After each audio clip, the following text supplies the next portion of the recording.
ক্ষমতাচ্যুত হওয়ার পর প্রথমবারের মতো মুখ খুললেন সাবেক প্রধানমন্ত্রী ও আওয়ামী লীগ সভাপতি শেখ হাসিনা। বর্তমানে তিনি ভারতে অবস্থান করছেন। তাকে ক্ষমতাচ্যুত করার জন্য যুক্তরাষ্ট্রের মতো বিদেশি শক্তিকে দায়ী করেছেন তিনি।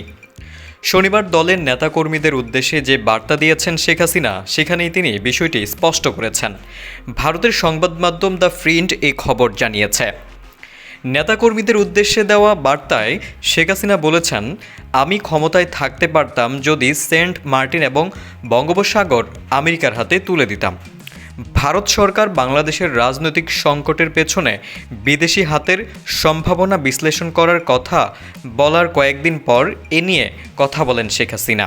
শেখ হাসিনা সরকারের সঙ্গে বছরের পর বছর ধরে যুক্তরাষ্ট্রের টানাপোড়েন চলছে।